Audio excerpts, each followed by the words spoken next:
여러분 돈 좋아하십니까? 아마 돈을 싫어하는 사람은 아무도 없을 것입니다. 사람들은 왜 돈을 좋아할까요? 제가 10,000원짜리 한 장을 오늘 들고 나왔습니다. 여러분, 이 10,000원으로 우리가 할 수 있는 것들이 어떤 것들이 있을까요? 밖에 나가서 맛있는 음식을 먹을 수도 있을 것이고, 또 좋은 사람과 함께 커피를 마실 수도 있을 것입니다.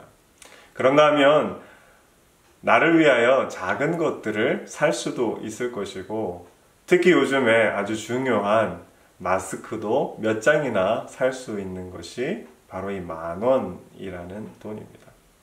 아마 여러분들도 비슷한 생각을 하셨을 줄로 압니다. 그렇습니다. 돈은 가치를 담고 있습니다. 돈이라는 종이가 아니라 그 안에 가치가 담겨져 있다라는 것입니다.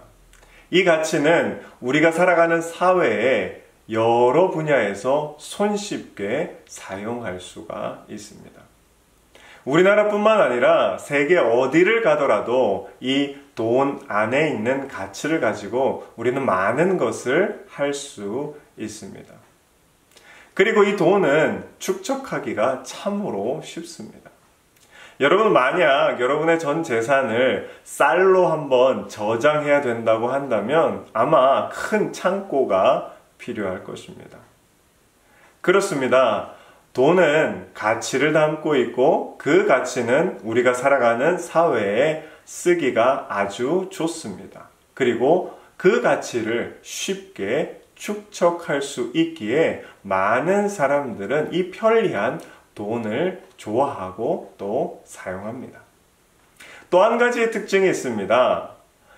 그 특징은 바로 우리는 돈 없이 이 사회에서 살아갈 수 없다라는 것입니다. 여러분, 한번 생각해 보십시오. 하루의 삶을 살아가더라도 그 삶 가운데 돈이 없이는 살 수 없는 곳이 바로 이 사회입니다. 아이들이 이제 커서 성인이 되면 여러분 가장 먼저 하는 것이 무엇입니까? 그렇습니다. 직업을 가지는 것입니다. 직업을 가지고 돈을 벌어서 이제 부모로부터 독립하게 되면 그 아이는 사회의 구성원으로 속해지고 또 삶을 이어갈 수 있게 되는 것입니다. 좀 더 차갑게 이야기하자면 여러분, 우리 인간이라는 존재는 돈이 없이는 이 사회에서 존재할 수 없는 사람들이다라고 표현해도 되는 것입니다. 불편하지만 이것은 진실입니다.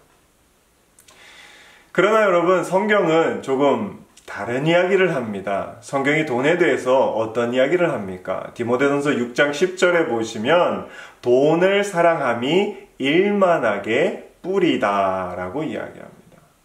여러분, 돈을 사랑하는 것이 왜 일만하게 뿌리가 될까요? 자, 여러분, 월급을 받으셨을 줄로 압니다. 월급을 받으면 여러분, 그 월급의 대부분을 우리는 어떻게 사용합니까? 그렇습니다. 나와 나의 가족을 위해서 대부분의 것들을 사용합니다. 물론 다른 사람을 향한 돈들도 있습니다. 그러나 여러분, 자세히 들여다보시면 타인을 향한 그 돈들 역시도 그 깊은 목적은 나를 위해 사용되어진다라고 우리가 이야기할 수 있을 것입니다. 돈에는 방향성이 있습니다. 그 방향은 바로 돈을 가진 주인을 향하고 있다라는 것입니다. 모든 돈은 그 돈을 소유하고 있는 그 주인에게 맞춰져 있습니다. 이 돈을 사랑한다라는 헬라어 표현은 참 특별합니다. 성경에서 단 한 번 사용되고 있는데 딱 돈을 사랑함, 여기에만 사용되고 있습니다. 이 뜻은 돈을 사랑한다라는 뜻도 있지만 탐욕이라는 뜻도 가지고 있습니다. 특별히 4세기 신학자 에바그리우스는 이 단어를 이렇게 해석합니다.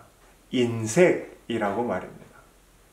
그렇습니다. 즉 돈을 사랑한다라는 것은 돈의 방향성이 그 돈을 가진 주인에게만 맞추어져 있고 타인을 향한 것은 아무것도 없다라는 것입니다. 그것이 바로 돈을 사랑한다라는 것의 의미인 것입니다.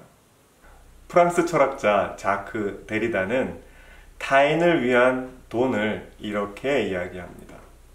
선물이라고 말입니다. 여러분, 제가 선물 상자 하나를 가지고 나왔습니다.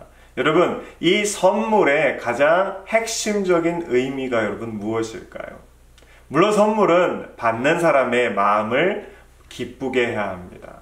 그리고 그 사람이 정말 원하는 것을 담고 있어야 하고 또한 거기에 귀중한 가치가 들어있다면 그것은 분명 좋은 선물일 것입니다. 그러나 그것은 선물의 핵심적인 의미가 아닙니다.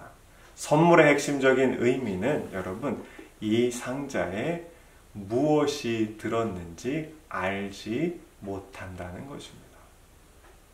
그것이 바로 선물이 가지는 핵심적인 의미인 것입니다.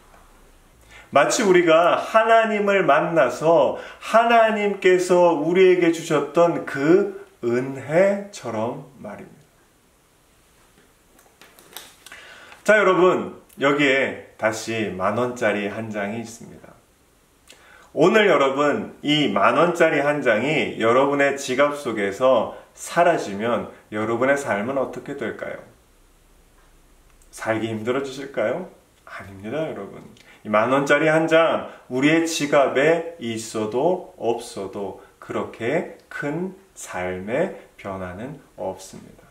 자, 그렇다면 이 10,000원짜리 한 장에 여러분, 돈이 가지는 가치가 아니라 하나님이라는 가치를 한번 넣어보면 좋겠습니다.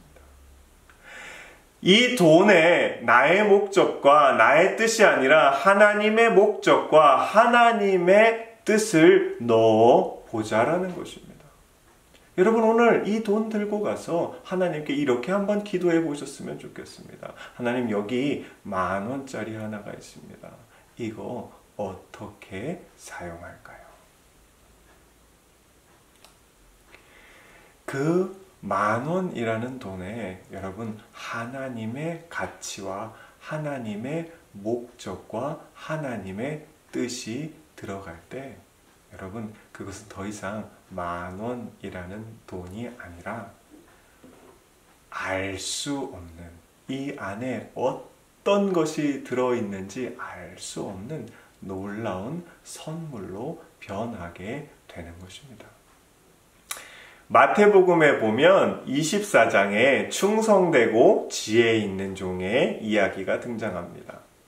주인이 먼 곳으로 떠나면서 종에게 모든 것을 맡깁니다. 그런데 충성되고 지혜 있는 종은 여러분, 그 종에 관한 말씀이 이렇게 기록되어 있습니다. 충성되고 지혜 있는 종이 되어 주인에게 그 집 사람들을 맡아 때를 따라 양식을 나눠줄 자가 누구냐? 주인이 올 때에 그 종이 이렇게 하는 것을 보면 그 종이 복이 있으리로다. 아멘.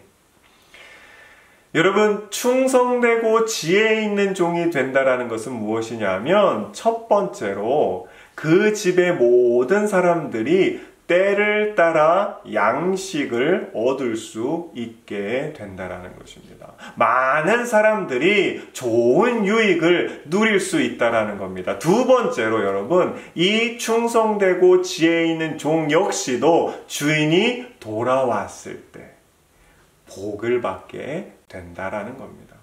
그리고 여러분, 여기서 끝나는 것이 아닙니다. 세 번째가 있습니다. 무엇일까요? 주인이 돌아오기까지 여러분, 걱정하거나 근심하거나 두려워하지 않는다는 겁니다. 오히려 그 주인의 오심을 기다릴 수 있게 된다는 겁니다. 즉, 주인이 올 때까지 그 남은 기간에 기쁨으로 그 모든 날들을 보낼 수 있는 것이 바로 이 충성되고 지혜 있는 종이다라는 것입니다.